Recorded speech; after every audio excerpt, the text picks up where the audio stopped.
good thing. And they are a great thing. You're going to really enjoy them once you get the hang of them. The trick to remember is that you've just learned a new language called HTML. And now you're going to learn a whole nother language.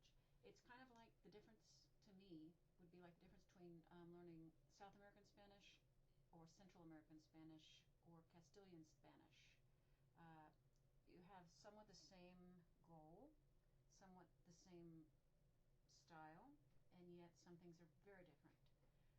So get ready and take your time and follow the tutorial, watch the book closely, and you'll do fine. So, CSS is used to format the web pages that you've been creating with HTML, and it offers many advantages. Mostly, layout is the newest great thing about CSS 3. You have greater consistency on a website, not just on a web page, as this slide says. And you can easily modify code site-wide by just changing it in your style sheet, which gives you more flexible formatting. Here's the history of CSS. Pause it if you want to read it. And we're going to look at how to define a style rule. It's a combination of 3 parts: a selector, a property, and a value. Don't get too caught up in those words right now, but basically we're going to use this to modify how something looks in HTML. So let's keep going so that I can actually give you examples of what this looks like. A style sheet is a collection of one or more style rules. Rules that tell how your page looks and how it's laid out. They can either be within the HTML document that you have created or in a separate document. We're going to start by defining color. There are 16 basic color names. They're probably in the back of your textbook, but they're easily Googleable. And then there's a more extensive list of color names in CSS 3, and you can see we can use either the color name, the hex code, or the RGB triplet to describe the color.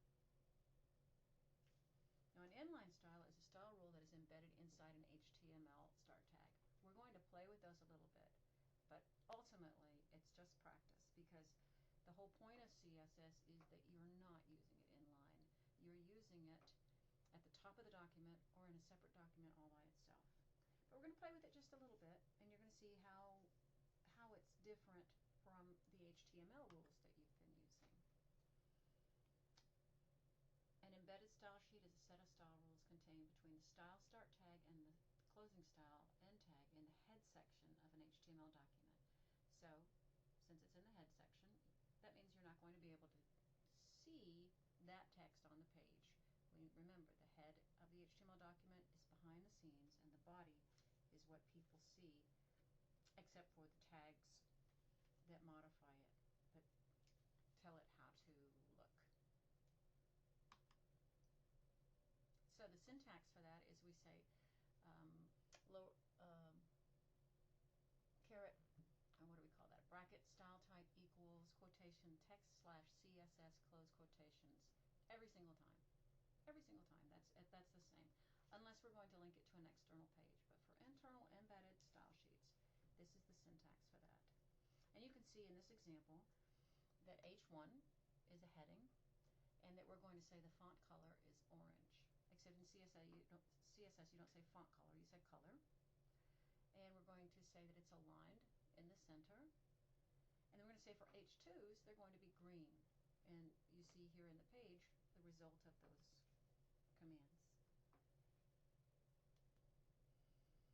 Bam, that looks different, huh?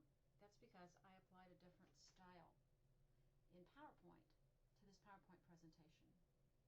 And the way that PowerPoint works, or Word, is that you have a set of style sheets that tell the PowerPoint presentation how to look. HTML is the same way. With that changes to just the style sheet, it changes the entire presentation. You see, so we're looking at a completely differently styled PowerPoint presentation now because I changed the style sheet in PowerPoint. I didn't have to use HTML because with PowerPoint it's a WYSIWYG user interface, and so I just selected a different theme.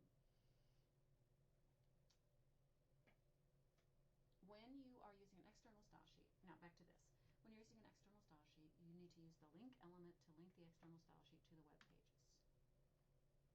Instead of just having style at the top, it's a link to another page, that page that has the styles on it.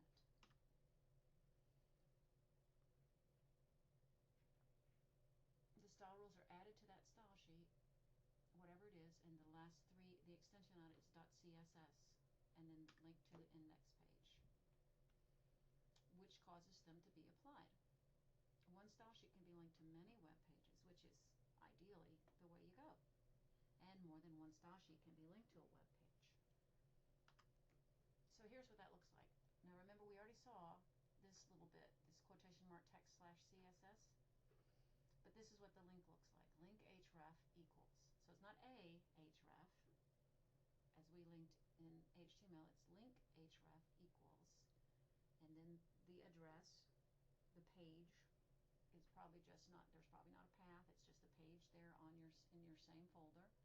Unless you have a folder for style sheets because you have multiples, and then you would have maybe the path would be whatever you call it, style sheets / style.css or whatever you want to call it. We say the relationship is, it's a style sheet. And we say the type equals text / CSS.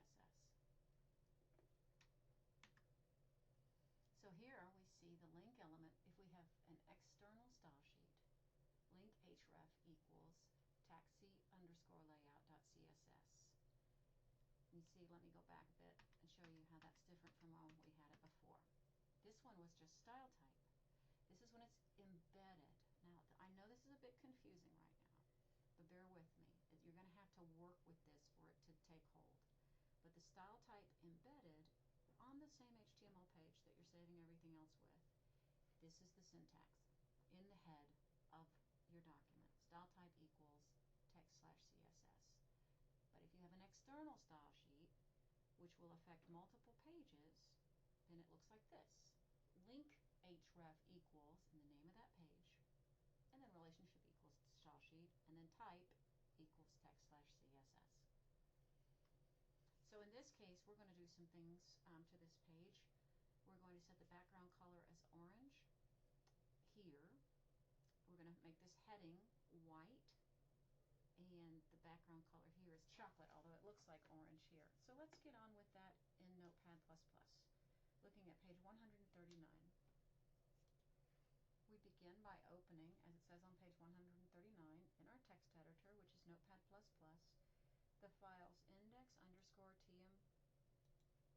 t3.htm within our IMED 1316 folder, within our tutorial 3 folder, within our tutorial folder, index_t3 htm,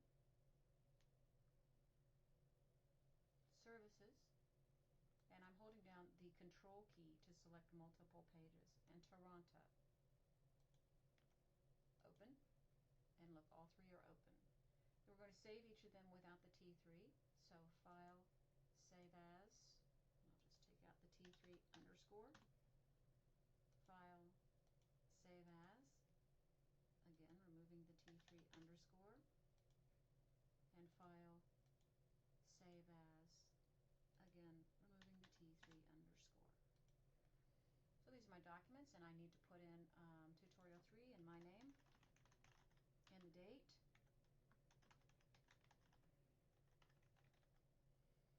And then copy that to each of the documents.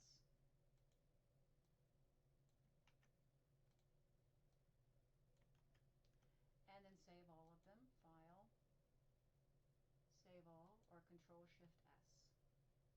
Now let's go back to the index page. Click the FAQ, Services, and About Toronto links to view the corresponding web pages. Okay, so we're supposed to be looking at this in our browser. Hang on. So in Chrome, I can open a page by going Control-O, Alt-O, Shift-O. What is it?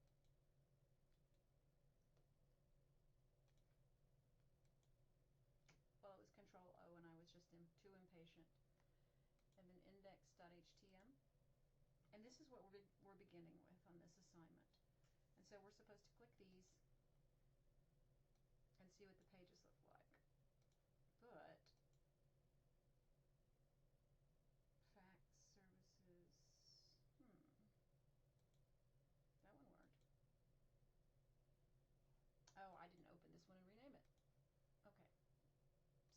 this is what the pages look like.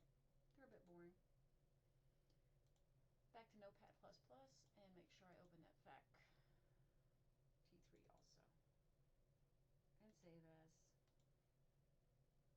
without the T3.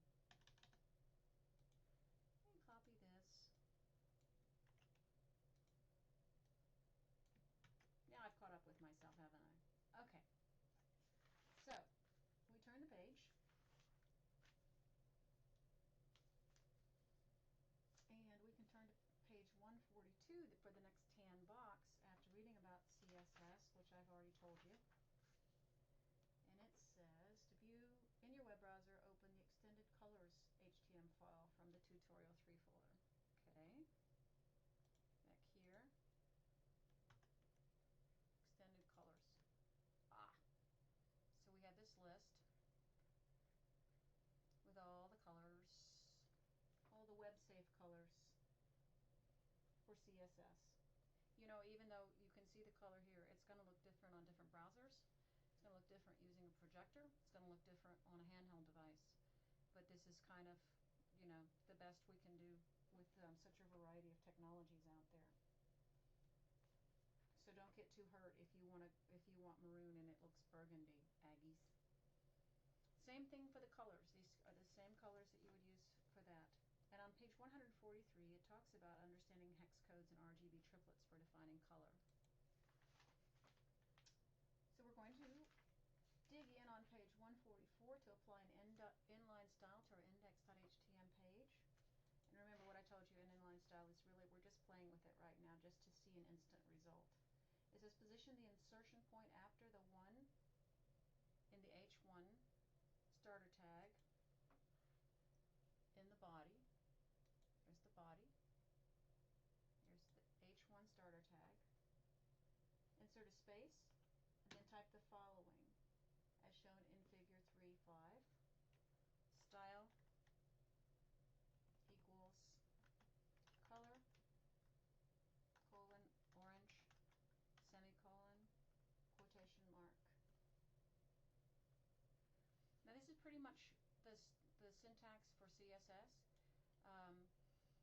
You open it and close it with a quotation mark here for color, and this is where you're telling it what to do, and this is where you're telling it how to do it, and this is what you're talking about. I know that sounds kind of vague and generic, but the more specific terms are in the book, which you're supposed to be reading, and so I'm not going to use those same terms over and over and confuse you by not giving you different words to help you understand. Just remember that any style rule you apply has to be ending in a semicolon. That's all you need to know for now.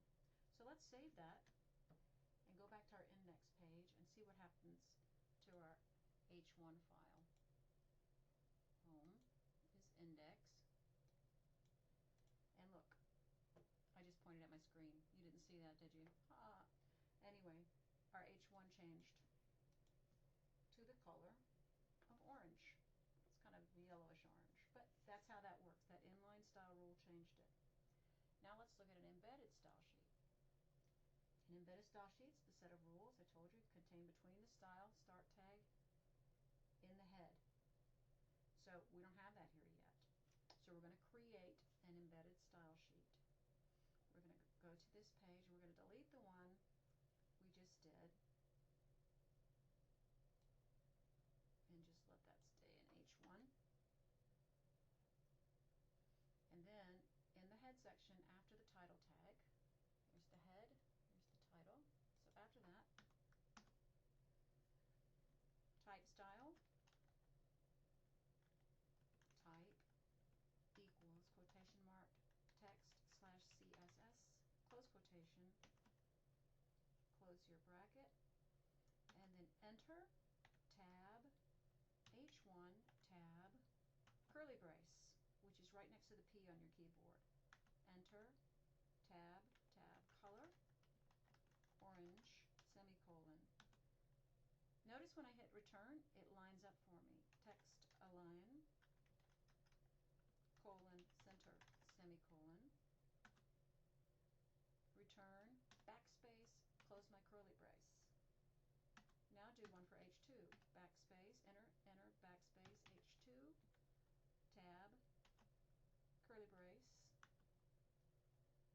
enter, tab, tab, color, semicolon, green. I mean color colon, green, semicolon, and close the curly brace. Now I can promise you that I am not going to be that disciplined with these throughout as far as the tabbing and everything, but I can also promise you that you are going to be a happy camper if you will keep white space between your lines, between your commands. You don't have to have this return here. You could start your command here. You could do that. And you could finish it here. But if you line up your braces, it makes it easier for you to find things, to find what you're looking for when you have to go back and make changes. This is how I would typically have done it if I wasn't exactly following the steps in the book. So now it says save it. And what's going to happen? We're going to go to our index page, and we're going to see that although we already made that H1 color down here, even though we took it out, we put it back in up here in the embedded style sheet instead of the inline styles. And we said the color of the text is going to be orange. And this time it's going to be aligned in the center, which we had not said that before. And we're going to also see that the H2 text is going to be green. So let's look at that. And I have not refreshed the page yet. Goodness, this is slow. It's not slow, I messed it up. Can you guess how I messed it up? Look, this is what's showing up now. But it's there. View page source. See, it's all right there. What I did was I didn't close my style rule or my embedded style sheet. So I got to come down here and I've got to go like this. Close. Now it will work. Back to this.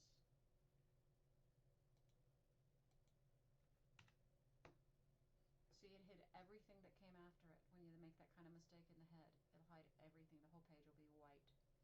So here we see that our H2s turn green, our H1 is orange and centered. Now that's not, you know, we could have done that with HTML that you already learned in the first and second chapter. But the reason we do it in CSS is because we can make that happen on every one of these pages by only doing it once and not copying and pasting like we had to do with the Australia Koala page, but by having a separate style sheet that tells all of these pages what to do. We'll get there in just a moment. So in our text editor it says open a new file. And so we're going to come up here and open a new file. And at the top we're going to make a CSS comment, which is not like an HTML comment. Remember, an HTML comment is like this. We're not going to make it like that. This is a CSS comment. And so we're going to say here, classic taxi layout style sheet. Author, your name. And then we close that comment tag with a reverse, asterisk, slant. All right? And then we're supposed to save that. And we're going to have to give it a name.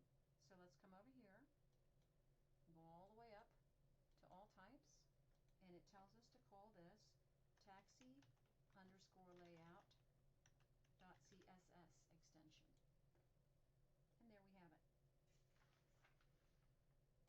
Now we're going to use this page to do a couple more things, a couple of things before it does us any good. Right now it's not going to affect our HTML pages at all, for several reasons. First of all, it's got no style declarations on it. It doesn't tell us anything about how anything's supposed to look. It just has a hidden comment here. Second of all, these pages aren't linked to it. They're going to have to be linked to it for it to work. So on page 148, it tells us to define the background and text color for the heading elements. And whenever you do a style sheet can get incredibly long. And so it's really nice if you comment your sections so that you know which applies to what. So in this case, we're going to do a comment, heading styles, close the comment, and then give it some style. H1, background color, that's the way semicolon, and the font, which is just the word color, oddly enough, it's going to be black. Finish both lines with a semicolon, close our curly brace, go down, get a little white space there so we can see what we're doing, and do an H2 command. Brace, return, background color for the H2 command, or the H2 lines. It's going to be chocolate, a standard web safe color, and the font is going to be white. And we're going to save that. And guess what? It's not going to change this one little bit because we haven't hooked them together yet. The book hadn't told us to, so that's where that goes. Now, what we are supposed to do is go back here to our index.htm page, and they want us to delete the embedded style sheet and restore the file to its pristine state. So we'll do that, save, and we'll see that this goes back to what it was. Now we're going to link the external style sheet on page 149 by returning to the index.html page, and we're going to, in the head section, after the title where we just deleted that style,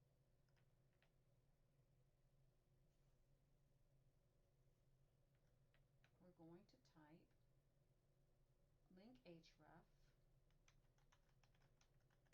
which is how you do an external style sheet link, quotation equals quotation, and the name of our file that we're linking to is taxi_layout.css because that's what we named it, and what the relationship equals style sheet, and the type equals quotation text /css close quotation / close brackets. Save. Now this link, if properly typed, will cause our page to link to that little style sheet we just created and look different. So let's try. Bam. I just refreshed it, and you can see where those styles are working on this page now. Now we're going to define the color for the paragraph and footer elements. So we go back to our, this is where we're going to make most of our changes now to the way our document looks here in our external style sheet. So after the H2 style, we're going to type a comment code to say this is going to be the paragraph, how the paragraph looks. And you notice that with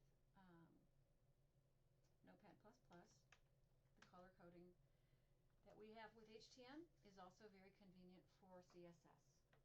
So we're going to say that a P paragraph, curly brace, is going to have a font color of saddle brown, semicolon to end that one, and it's going to have a background color of pale goldenrod. Make sure you spell it right or it won't work. Pale goldenrod, semicolon, close my curly brace, and save it. And let's see what happens to our paragraph here. Oh wow, so this is obviously a paragraph up here, and these are all paragraphs, and they've been changed. Now let's go back on page 151.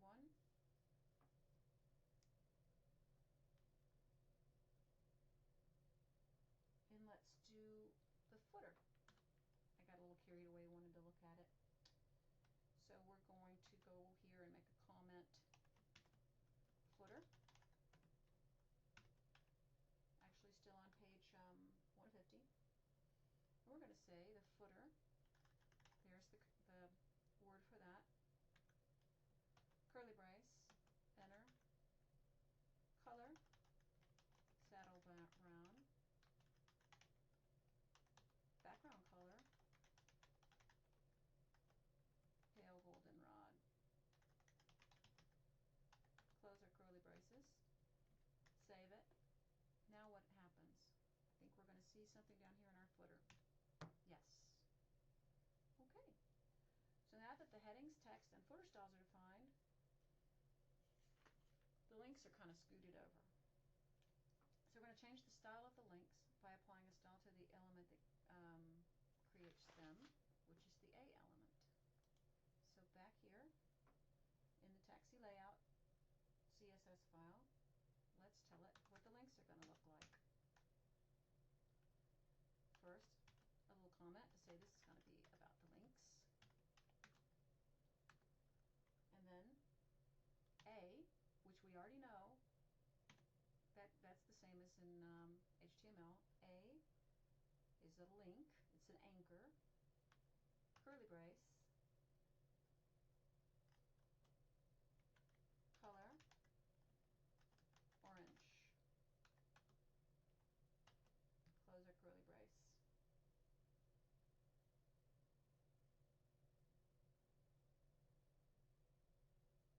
And save it. And come back here. And we're looking at the links to see what happens. And you see they turned orange. On page 153, I'd like you to read where it says written communication, color, and culture, and how important colors are to different cultures. And then we're going to come back to our page, and we're going to change the background color of the entire page. And so we're going to tell ourselves, when we look back at this 2 years from now and need to change it, here's the body, and the body is going to have background color of khaki. I'm going to close that, save it, go back to our document, and look at it, and we see that the entire background color is khaki.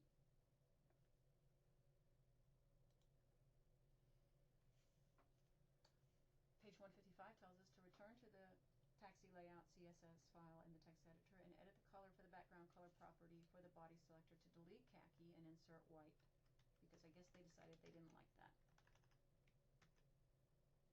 And then return. Now, here, let me tell you a little bit of a little design theory. One problem you would have if you kept this background color is this big white box that's your logo up here, or your banner. So if you have it white, then everything blends, and it doesn't. You can't tell that. It just looks like the whole thing is that way. See how it blends around there? So that's one reason for that. Another thing we could have done is we could go into Photoshop. We could take this image and we could turn it into a GIF and give it a transparent background so that it lays on whatever color we have there. But that's a more complicated thing than we're going to do in this course. So we finished section 1, and we're going to go on to section 2. They didn't, let's see, I'm looking at the page and I'm seeing that that heading is still khaki. Maybe we were supposed to take that out. That heading, pale goldenrod. Let's look at that. Oh, that top of it. Oh, header. Header, header, header. Note that the headings, text, and footer styles are defined. Heading styles, H1, background color orange. Nope, not H1, H2. Header.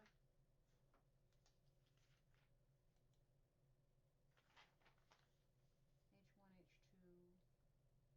Paragraph. Well, let's see what's wrong with this then. Why is that white there? The header is right here. The paragraph was within the header. And we told paragraphs to be pale goldenrod right here. So that's why the background is that. And yet in the textbook, it's white. Well, if we have to go back and change that to make it match later, we will. The textbook has a lot of errors in it, I'm sorry to say. So, on page 156 and 157, we see a visual overview of the stylizing the text using CSS. On page 158 and 159 is some very important theory for you to read about fonts. And this PowerPoint slide is not enough to tell you, so please pause this and read those pages.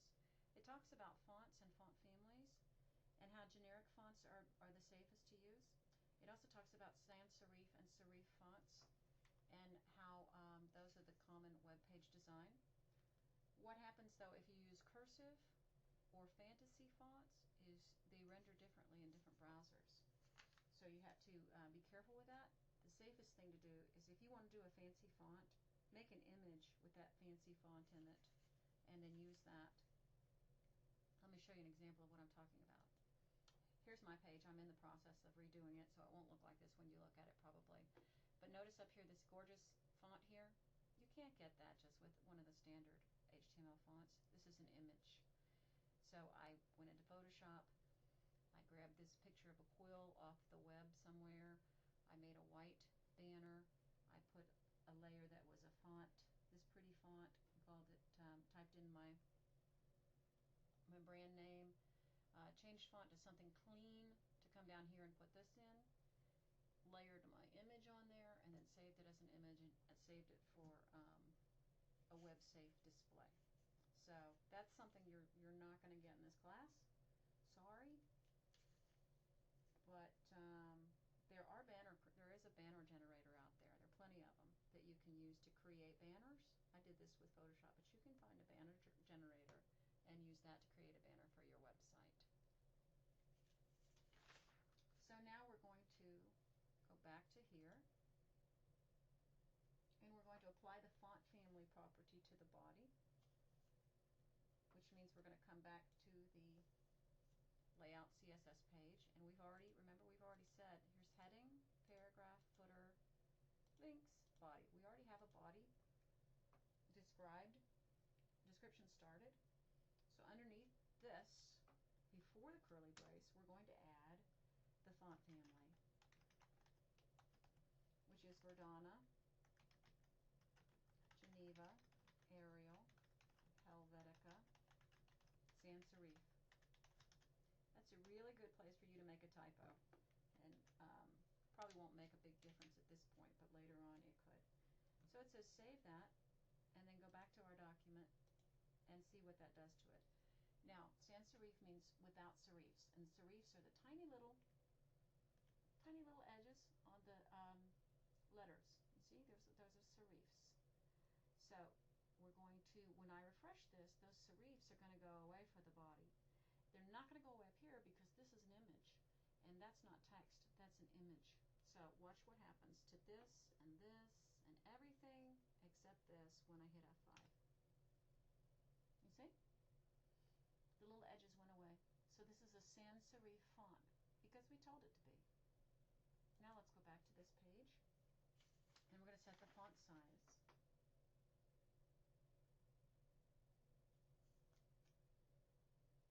And so in the link, we're going to do it here.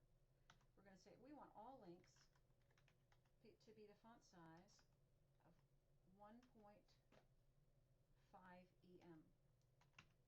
And that means it's going to be 1.5 times the standard font throughout the rest of the document.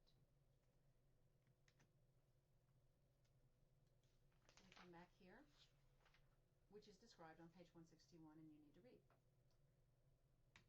We refresh that, and you notice our links got bigger because they're 1.5 size what our standard normal font is. Back to here, and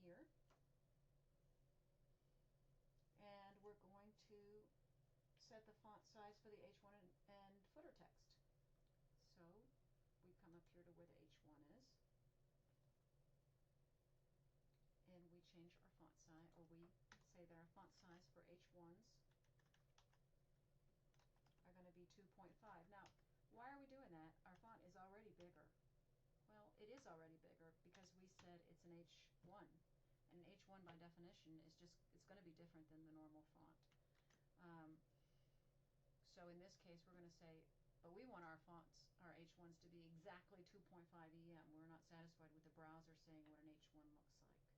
Then we're going to go down to the footer, and we're going to say we want our footer font to be smaller than everything else, smaller than the normal size. So it's just going to be 0.7 EM. So it's not going to be a whole, 1 would be the same size. 0.7 is going to be smaller. So I'm going to zoom out a little bit so you can see what happens to both the footer and the H1 when I refresh. See, the footer got smaller and the H1 got bigger.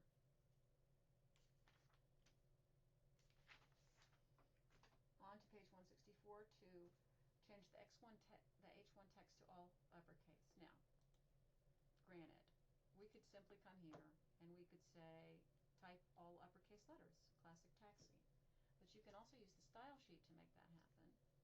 And you would do that if you had a document with many pages and all of your H1s were typed in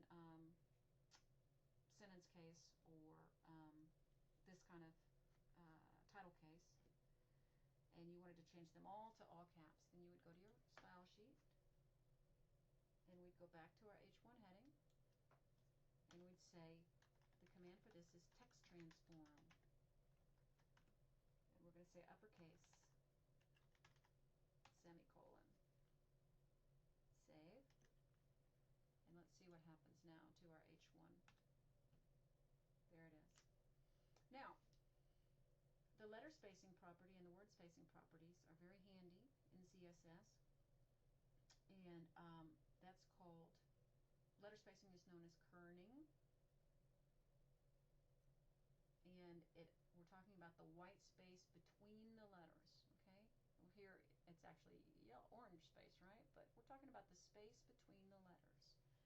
And so we're going to add some space between the letters in the word, in the classic taxi heading. So we come back here, and in our H1, on our taxi layout CSS page, we're going to add letter spacing and word spacing. Now why, you ask, in the textbook, did they add letter spacing here and word spacing here? They're not going to tell you this in the textbook, I don't think, but typically you alphabetize these commands. So if you have a whole bunch of them, they're alphabetized. There are a few that you should put first when it comes to layout, but unless it tells you to put them first, then alphabetize them. So we're going to say letter spacing is 0.2 EM. No, is it? I can barely see. It's been a long day. Semicolon. And then here, after text transform, we say word spacing is 0.5 EM. Semicolon. Save. Come back here, and let's see what happens. We're talking about this is going to happen here in our H1, right? So let's see what happens. Oops. When I refresh. You see? So it spaced it out between the letters. And now we're going to do some text indenting. On page 167, we see the syntax for that. For the P selector, the paragraph selector, we're going to, oh, here's the problem. Look at this. Remember earlier when I said, what's wrong with this? Why is this still this color when it's white in the book? It's because we were supposed to, at some point, take this line out. There it is. Okay, so now it says text indent 3 EM semicolon. Control S, and let's look at what happens to our paragraphs now. Here are our paragraphs. Now we took out this background color, right? And we indented the text. So let's see what happens when we refresh. Wow, lots of changes, huh?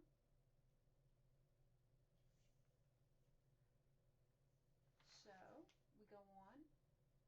On page 168, it talks about designing printer-friendly web pages. You need to check that out. And if you are still looking at the PowerPoint, this is about the font family property and the most common font family style properties. And this is about the font size that I told you. EM is a relative unit to make whatever the normal size is, bigger or smaller. These are other ways that you can express font size in absolute units. These are the choices for text transform. You can capitalize like this, lowercase, text appears in all caps with uppercase, or none.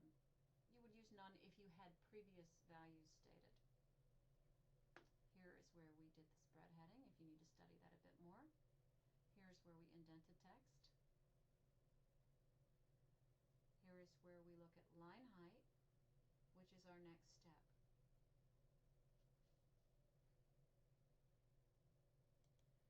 So here in the taxi layout file, we add the following CSS property to the P style rule, and that is line height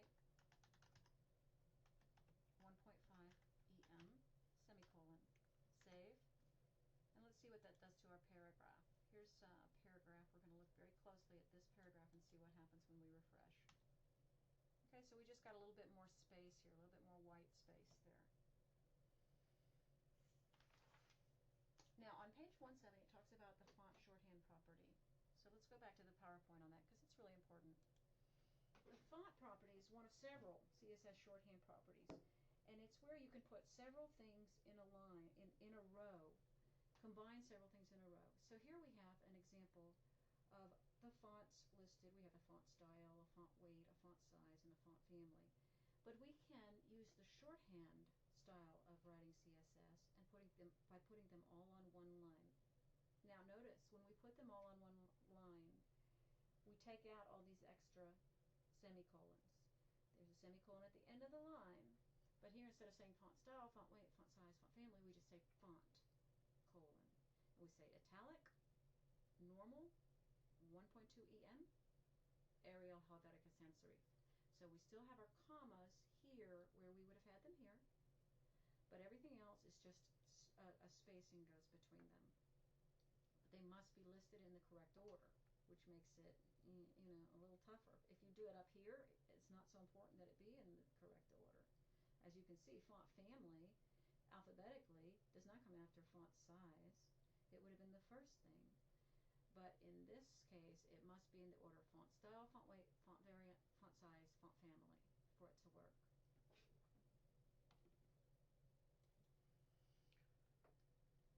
Now, if you recall, on page 145, when we created our embedded style sheet before we erased that and went to our external style sheet, we had typed in an H1 style that was a color of orange and a text-aligned center, which had caused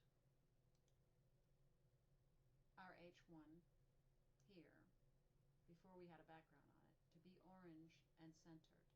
We erased that because we were just playing with the embedded style sheet at that time. And I didn't much explain what text-align meant. But text-align is how we can line up our text, either left, flush with the left margin, flush with the right margin, centered horizontally, or justified so that the any row that wraps will go up to the right margin. Justification in text is not recommended. It's what you see in a newspaper, but it's been learned over the years that it's harder to read, to have the irregular spacing. It's particularly harder to read for elderly people. As our eyes go, we certain things become harder and harder for us to distinguish, and so a full justification is harder for older eyes to read than a left justification. So we don't generally want to fully justify something if there's any chance that we're going to have elderly people looking at it. We also don't like to use all caps. I don't know if you've noticed, but they've started changing the signs here in College Station and Bryan, the street signs, to have to not have all capital letters. They started changing it to be what is it? Lowercase with the first of each word capitalized, because that's easier also to distinguish when your eyes get older. Just a little heads up for you if you're going to be doing this for anything other than your crazy music page. So on page 171 it says we're going to go back to this page and we're going to add the CSS property to the H1 and footer styles for text align. And remember, we're going to try to be alphabetical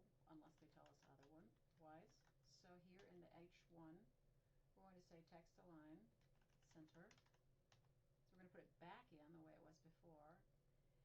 And then we're going to go down to the footer.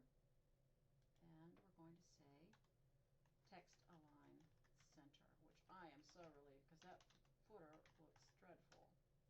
Did I get everything in there? Because I was talking so much I could have easily made a mistake. And see how hideous this footer is? Ugh, it's just nasty. It's not lined up properly. It's a different size. It's just disgusting. So we're going to watch as our H1 is centered and as our footer is centered by F5, and there they are. So isn't that much nicer and neater? On page 172, the text talks about removing the underlines on links. The underlines on links are called text decorations. So we use the text decoration property and then the value. The values for text decoration property are none, underline, or line through. And it's become common, it's become best practice in web design to not have all your links underlined. And to actually, when you mouse over them, to have them change. And that's another thing that another command we'll look at, another property we'll look at. But in the meantime, we're going to take out those underlines for our links. And so that on our style sheet would be A is where our links are defined. I'm going to come down here and we're going to add text decoration, none. Save. Come back here and let's look at what that looks like up here. See, it's much cleaner. Now when we mouse over it, nothing happens. We are going to learn how to do a hover effect so that it's more obvious when we have a link. But there's one thing that lets you know it's a link, and that is when you're, look at my mouse. My mouse is a little open triangle, open pointer. When I mouse over it, it turns into a finger pointer.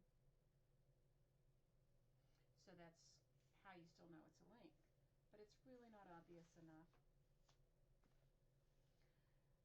On page 174, after we've set the text decoration to none, we see that the person who hired us to do the job likes everything we've done. And she wants us to make the whole site like that, because look what happens. This is my index page, right? But look at this page. Ew. This page, ew. This page, ew. We're going to change all of those magically just by linking them. So come back to here, to our index page. Grab that link.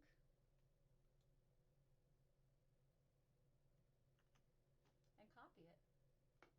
So you put your mouse here, Shift Home, Control C, and then we're going to put it on the same place on each page. So right under the title, save, save, save. Obviously we're not going to put it on this page. Now let's go back and see what happens. When I refresh this page, gorgeous. And all of the pages are now refreshed and beautiful. We have a nice theme for our site, don't we? So this is why we use CSS. Now you get it. Why did I have to learn 2 different languages in 4 weeks? Well, now you get it. So you're going to validate this, and then you're going to zip and submit your files. So congratulations on another job well done.